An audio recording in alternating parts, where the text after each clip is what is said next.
Hi guys, welcome back to YouTube channel first step. आज हम current affair की चर्चा करेंगे, जिसमें एडुटेरिया का प्रैक्टिस सेट 1 है। इसमें आपको 50 क्वेश्चन मिलेंगे और इसी तरह इसके जितने भी सेट हैं वो सभी अलग अलग वीडियो पे अवेलेबल हो जाएंगे। तो आज पहला सेट है, इसकी चर्चा हम करेंगे, जिसमें फर्स्ट क्वेश्चन है कि हाल ही में यूरोपीय संघ के यूरोपीय परिषद के नए अध्यक्ष के रूप में किसे चुना गया है।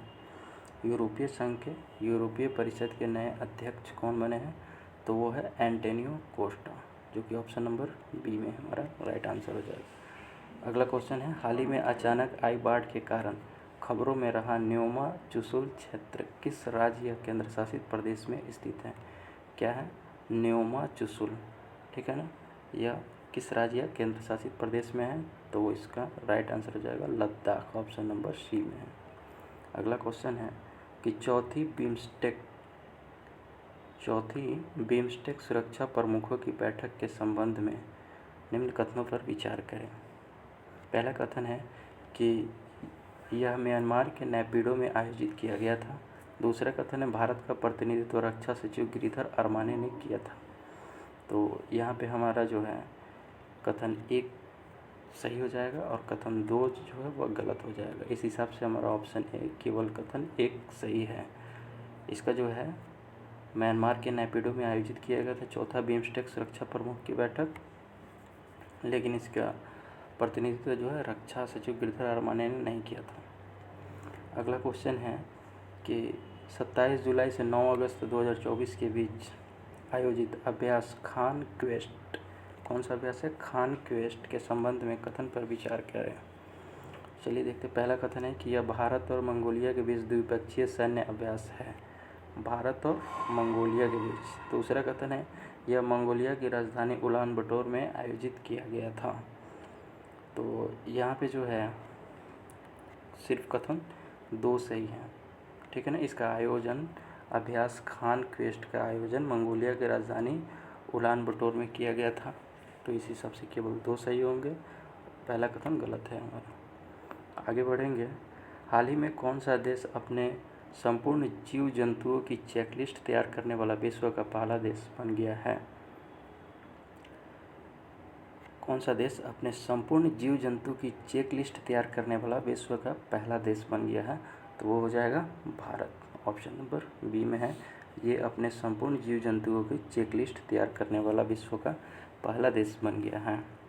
अगला क्वेश्चन है कि हाल ही में किस संगठन ने भारत की हरित हाइड्रोजन पहल का समर्थन करने के लिए $1.5 बिलियन के ऋण को मंजूरी दी है, तो वह हो जाएगा विश्व बैंक, ऑप्शन नंबर ए इसका राइट आंसर है। भारत की हरित हाइड्रोजन पहल का समर्थन करने के लिए $1.5 बिलियन के ऋण को मंजूरी दी गई है। कौन दिया है, विश्व बैंक दिया है। अगला क्वेश्चन है, मलेशिया की सबसे ऊंची चोटी माउंट किनाबालू पर विजय पाने वाली पहली भारतीय महिला कौन बनी है, तो वो है Lakshmi Jha, option number C. Malaysia की सबसे ऊंची चोटी जो है माउंट किनाबालू, इस पर विजय पाने वाली पहली भारतीय महिला बनी है, वो है लक्ष्मी झा। अगले क्वेश्चन की तरफ हम लोग बढ़ेंगे, तो वो क्वेश्चन है कि संयुक्त राष्ट्र की किस एजेंसी ने हाल ही में वार्षिक विश्व ड्रग रिपोर्ट जारी की है। संयुक्त राष्ट्र की किस एजेंसी ने हाल ही में वार्षिक विश्व ड्रग रिपोर्ट जारी की है, तो वो है UNODC, ऑप्शन नंबर सी में है UNODC। ये ड्रग्स रिलेटेड है, दवा का, तो वो अपनी वार्षिक विश्व रिपोर्ट जारी की है संयुक्त राष्ट्र की, कौन सा है, UNODC।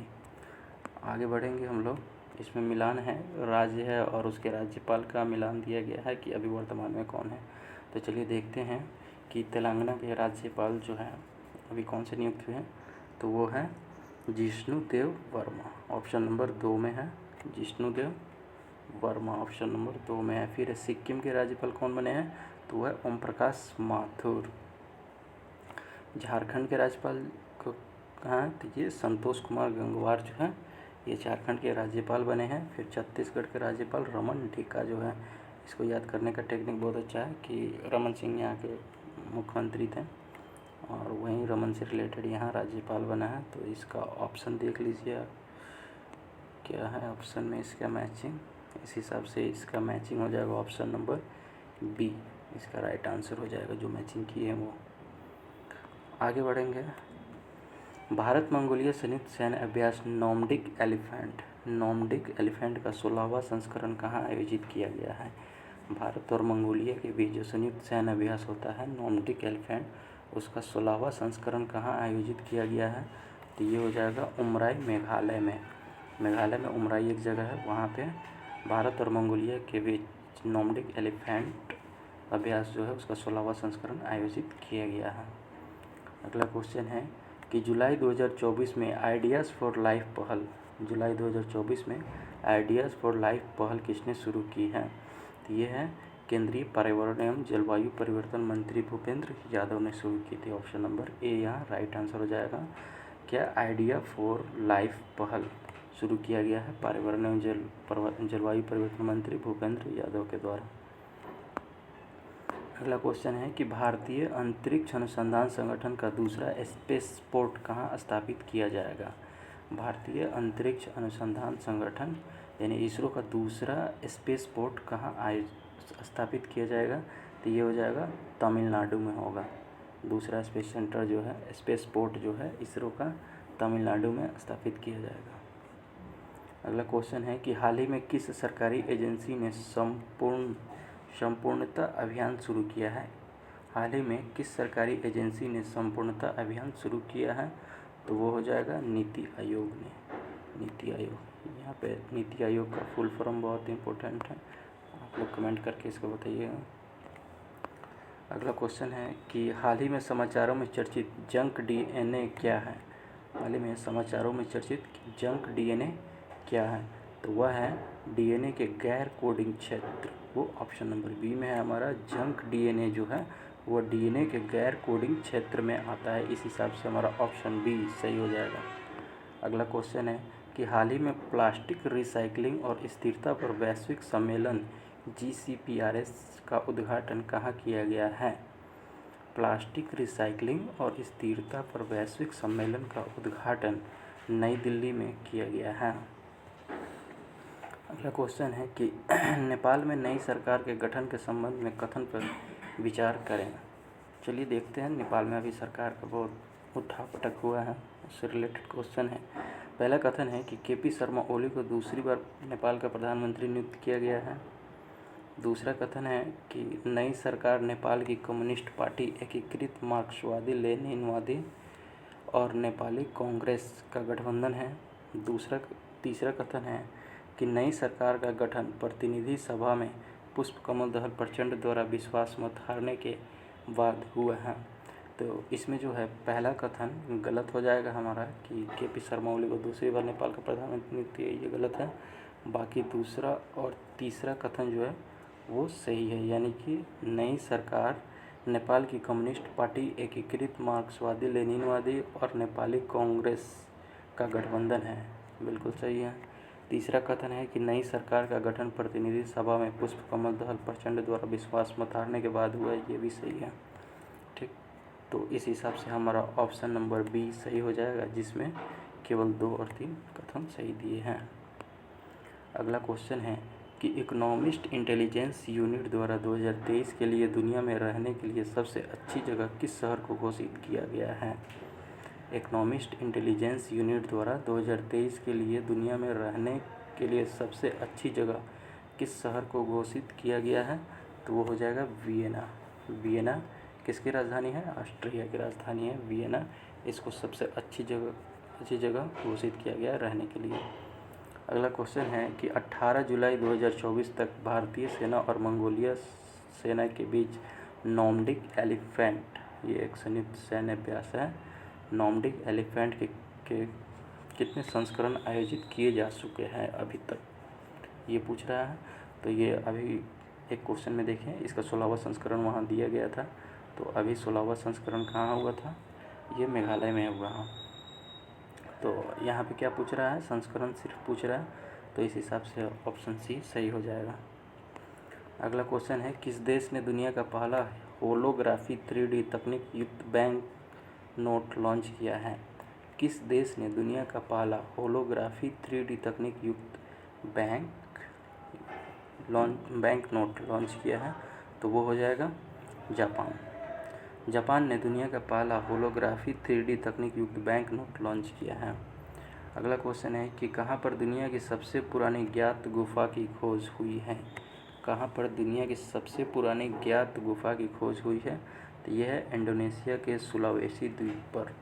इंडोनेशिया के सुलावेसी द्वीप पर दुनिया की सबसे पुरानी ज्ञात गुफा की खोज हुई है। इस हिसाब से ऑप्शन सी सही हो जाएगा। अगला क्वेश्चन है किस देश ने हाल ही में उन्नत पृथ्वी अवलोकन उपग्रह एलोस 4 को लॉन्च किया है, तो वो हो जाएगा हमारा जापान हाल ही में उन्नत पृथ्वी अवलोकन उपग्रह एलोस 4 को लॉन्च किया है। अगला क्वेश्चन की तरफ हम बढ़ेंगे। क्वेश्चन नंबर 22 है कि यूनेस्को द्वारा हाल ही में कौन सी पहल शुरू की गई है। चारों पहल को यहाँ देखना है और बताना है कि यूनेस्को ने कौन सी पहल अभी हाल ही में शुरू की है। तो वो है going together for youth creative and wellbeing, दूसरा है यूथ फॉर ग्लोबल पीस, तीसरा है क्रिएटिव माइंड हेल्दी लाइफ्स, चौथा है यूनेस्को यूथ एम्पावरमेंट प्रोग्राम। तो इसमें जो है going together for youth creativity and wellbeing पहल यूनेस्को ने हाल ही में शुरू किया है, तो इस हिसाब से ऑप्शन हमारा ए सही हो जाएगा। अगला क्वेश्चन है नाटो के अगले महासचिव के रूप में किसे नियुक्त किया गया है। नाटो के अगले महासचिव के रूप में किसे नियुक्त किया गया है, तो वो है मार्क रूटे। नाटो जो नॉर्थ अटलांटिक ट्रीटी ऑर्गेनाइजेशन जो है, इसकी स्थापना कब हुआ था, 1949 में। इसका मुख्यालय कहाँ है, इसे आप लोग कमेंट करके बताएं। अगला क्वेश्चन है एशिया की सबसे बड़ी हेलीकॉप्टर निर्माण सुविधा का उद्घाटन किया गया है कहाँ पे। एशिया की सबसे बड़ी हेलीकॉप्टर निर्माण सुविधा का उद्घाटन कहाँ किया गया है, तो वह है तुमकुरू कर्नाटक में एशिया की सबसे बड़ी हेलीकॉप्टर निर्माण सुविधा का उद्घाटन किया गया है। इस हिसाब से ऑप्शन नंबर बी सही हो जाएगा। अगला क्वेश्चन है कि अंतर्राष्ट्रीय सौर गठबंधन ISA के वर्तमान महानिदेशक कौन हैं। अंतर्राष्ट्रीय सौर गठबंधन के वर्तमान महानिदेशक कौन हैं, तो ये हैं डॉक्टर अजय माथुर। इंडिया और फ्रांस की पहल पर इसका ISA का गठन 2015 में किया गया था। आप इसको बताएं कि इसका ISA का मुख्यालय कहाँ है। इसके महानिदेशक कौन है, डॉक्टर अजय माथुर। अगला क्वेश्चन है कि विश्व की पहली मिस AI कौन बनी है। विश्व की पहली मिस AI आर्टिफिशियल इंटेलिजेंस कौन बनी है, तो वह है केंजा लेली। ऑप्शन नंबर ए केंजा लेली जो है विश्व की पहली मिस AI बनी है। अगला क्वेश्चन है हाल ही में समाचारों में देखा गया एंटारेस क्या है। हाल ही में समाचारों में देखा गया एंटारेस क्या है, तो वह लाल अति दानव तारा है। एंटारेस जो अभी समाचार में देखा जा रहा है हाल ही में, वो क्या है, एक लाल अति दानव तारा है। अगला क्वेश्चन है कि 15 जुलाई 2024 को चौथी बार नेपाल के प्रधानमंत्री के रूप में किसने शपथ ली है। 15 जुलाई 2024 को चौथी बार नेपाल के प्रधानमंत्री के रूप में किसने शपथ ली है, तो वो है KP शर्मा ओली ने। अभी इससे रिलेटेड एक क्वेश्चन हम लोग देखे हैं पहले, जिसमें 2-3 कथन था।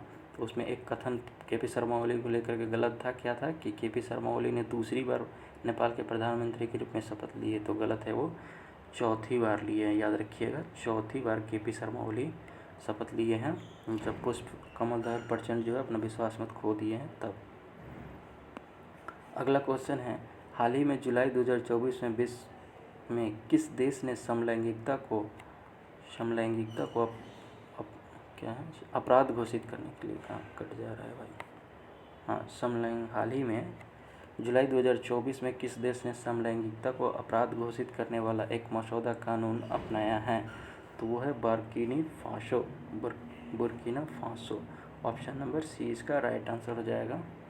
अगला क्वेश्चन है पूर्व अमेरिकी राष्ट्रपति डोनाल्ड ट्रंप से जुड़ी हालिया गोलीबारी की घटना कहाँ हुई है। अमेरिका के पूर्व राष्ट्रपति डोनाल्ड ट्रंप से जुड़ी उनके ऊपर एक सभा में गोली चलाया गया। वो कौन सी जगह पे सभा हो रही थी, तो वो है पेनिसिल्वेनिया।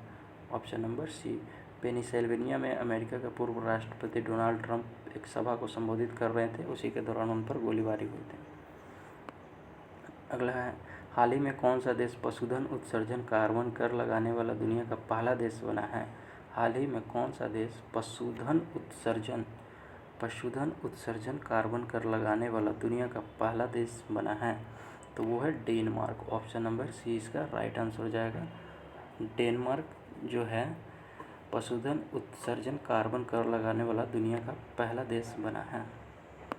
अगला है, दुनिया का सबसे बड़ा अंतर्राष्ट्रीय समुद्री सैन्य अभ्यास रिम ऑफ द पैसिफिक जिसे हम लोग रिमपैक भी बोलते हैं, यह कहाँ आयोजित किया गया है? सोचिए। तो इसका आयोजन संयुक्त राज्य अमेरिका में किया गया है। ऑप्शन नंबर डी इसका राइट आंसर है। यह दुनिया का सबसे बड़ा अंतर्राष्ट्रीय समुद्री सैन्य अभ्यास है रिमपैक, जिसको क्या कहते हैं? रिम ऑफ द पैसिफिक कहते हैं। वो संयुक्त राज्य अमेरिका में आयोजित किया गया है। आगे हम लोग बढ़ेंगे। अगला क्वेश्चन है कि हाल ही में नीदरलैंड के नए प्रधानमंत्री के रूप में किसे नियुक्त किया गया है? हाल ही में नीदरलैंड के प्रधानमंत्री के रूप में किसे नियुक्त किया गया है? तो वह है Dick Schoof. Option number D. ये नीदरलैंड के नए प्रधानमंत्री के रूप में इन्हें नियुक्त किया गया है। किनको? डिक सॉफ को। अगला क्वेश्चन है कि हाल ही में इसरो द्वारा reusable landing vehicle RLV LEX-2 के लैंडिंग परीक्षण को सफलतापूर्वक पूरा किया गया है। इस RLV को क्या नाम दिया गया है? तो इसका नाम दिया गया है पुष्पक। ऑप्शन नंबर ए यहाँ सही हो जाएगा। इसरो द्वारा रीयूजेबल लैंडिंग व्हीकल एक RLV LEX-2 लैंडिंग परीक्षण को सफलतापूर्वक प्रक्षेपण किया गया है। इस RLV का क्या नाम दिया गया है? तो इसका नाम पुष्पक दिया गया है। अगला क्वेश्चन है, किस राज्य सरकार ने मुख्यमंत्री माझी लड़की बहन योजना शुरू की है? किस राज्य सरकार ने मुख्यमंत्री माझी लड़की बहन योजना शुरू की है? तो वो है महाराष्ट्र।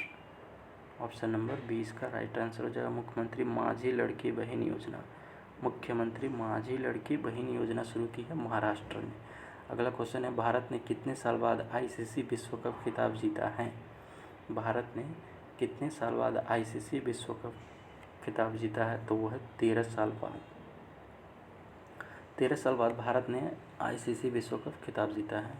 अगला क्वेश्चन है कि जुलाई 2024 में नई दिल्ली में ग्लोबल इंडिया AI समिट का उद्घाटन किसने किया है? जुलाई 2024 में नई दिल्ली में ग्लोबल इंडिया AI समिट का उद्घाटन किसने किया है? तो वो अश्विनी वैष्णव ने। हमारे रेल मंत्री भी अभी है और सूचना प्रसारण मंत्रालय भी इन्हीं के पास है। तो इन्होंने ग्लोबल इंडिया AI समिट का उद्घाटन किया है। अगला क्वेश्चन है कि भारत ने 46वीं यूनेस्को विश्व धरोहर समिति की बैठक कहाँ आयोजित करने का फैसला किया है? तो ये भारत मंडपम में। और भारत मंडपम पता होगा आपको कहाँ है? इसी में G20 का सम्मेलन भी हुआ है। तो ये भारत मंडपम नई दिल्ली में है। इसी में 46वीं यूनेस्को विश्व धरोहर समिति की बैठक आयोजित करने का फैसला भारत ने लिया है। कौन सी तीसरी बार झारखंड के 13वें मुख्यमंत्री बने हैं? ठीक है ना, तीसरी बार बने हैं और वो झारखंड के 13वें मुख्यमंत्री हो गए। तो वो है Hemant Soren. Option number D. यहाँ चंपई सोरेन के इस्तीफे के बाद हेमंत सोरेन उन्हीं के पार्टी के हैं और ये झारखंड के 13वें मुख्यमंत्री बने हैं और इनका कार्यकाल तीसरा है। इनका खुद का व्यक्तिगत कार्यकाल तीसरा है, लेकिन झारखंड के मुख्यमंत्री के रूप में ये 13वें हैं। अगला क्वेश्चन है कि महाराष्ट्र के किस जिले में तोपखाना संग्रहालय का उद्घाटन किया गया है? महाराष्ट्र के किस जिले में तोपखाना संग्रहालय का उद्घाटन किया गया है? तो वो है नासिक जिले में। महाराष्ट्र के नासिक जिले में तोपखाना संग्रहालय का उद्घाटन किया गया है। अगला क्वेश्चन है, SBI के नए अध्यक्ष, स्टेट बैंक ऑफ इंडिया के नए अध्यक्ष के रूप में किसे नियुक्त किया गया है? तो वो हो जाएगा श्रीनिवासुलु शेट्टी को स्टेट बैंक के नए अध्यक्ष के रूप में नियुक्त किया गया है। अगला क्वेश्चन है कि हाल ही में किस टेनिस खिलाड़ी को बैंक ऑफ बड़ौदा का ब्रांड एम्बेसडर नियुक्त किया गया है? किस टेनिस खिलाड़ी को बैंक ऑफ बड़ौदा का ब्रांड एम्बेसडर नियुक्त किया गया है? तो वो हो जाएगा सुमित नांगल एक टेनिस खिलाड़ी है जिनको बैंक ऑफ बड़ौदा का ब्रांड एम्बेसडर नियुक्त किया गया है। अगला क्वेश्चन है, दुनिया की सबसे ऊंची डॉक्टर भीमराव अंबेडकर की प्रतिमा का अनावरण कहाँ किया गया है? तो यह विजयवाड़ा कौन से राज्य में पड़ता है? आंध्र प्रदेश में पड़ता है। वहाँ पे भीमराव अंबेडकर की सबसे ऊंची प्रतिमा का अनावरण किया गया है। अगला क्वेश्चन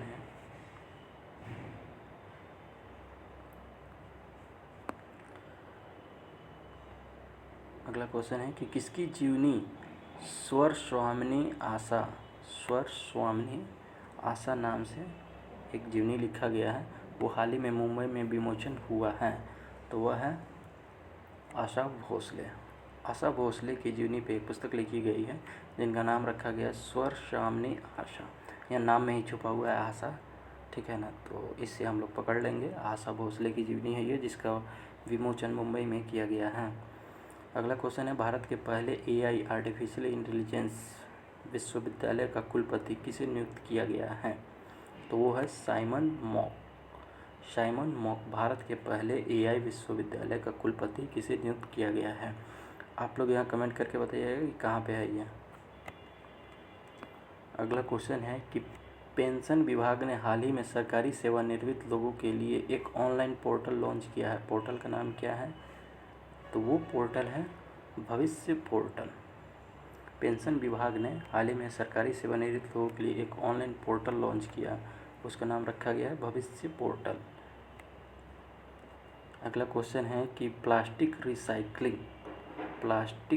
रिसाइकलिंग और स्थिरता पर वैश्विक सम्मेलन कहाँ आयोजित किया गया है? प्लास्टिक रिसाइकलिंग और स्थिरता पर एक वैश्विक सम्मेलन आयोजित किया गया, वह नई दिल्ली में आयोजित किया गया है। नेक्स्ट है, मर्सर की cost of living city ranking 2024 के अनुसार भारत का सबसे महंगा शहर किसे माना गया है? तो वो है मुंबई। मर्सर की cost of living city ranking 2024 के अनुसार भारत का सबसे महंगा शहर मुंबई है। अगला क्वेश्चन है कि हाल ही में न्यूयॉर्क के टाइम्स स्क्वायर की तर्ज पर न्यूयॉर्क के जो है टाइम स्क्वायर जो है उसी के तर्ज पर टी स्क्वायर बनाए जाने की घोषणा की गई है, किस राज्य में? तो वह तेलंगाना में किया गया, ऑप्शन बी यहाँ राइट आंसर हो जाएगा कि न्यूयॉर्क के टाइम्स स्क्वायर की तर्ज पर उसी की तरह टी स्क्वायर बनाए जाने की घोषणा की गई, वो तेलंगाना में। नेक्स्ट क्वेश्चन है कि नवीनतम सतत विकास लक्ष्य SDG sustainable development goal Bharat सूचकांक 2023-24 के अनुसार भारत का समग्र SDG स्कोर क्या है? भारत का समग्र SDG स्कोर क्या है? SDG भारत सूचकांक 23-24 के अनुसार तो वो है 7171, option number B right answer हो जाएगा यहाँ। तो फ्रेंड कैसा लगा आप इसको कमेंट करके ज़रूर बताएं, और जो भी चैनल पर लाइक सब्सक्राइब नहीं किए जुड़ जाए, काफ़ी फ़ायदेमंद होगा आपकी तैयारी के लिए। Thank you.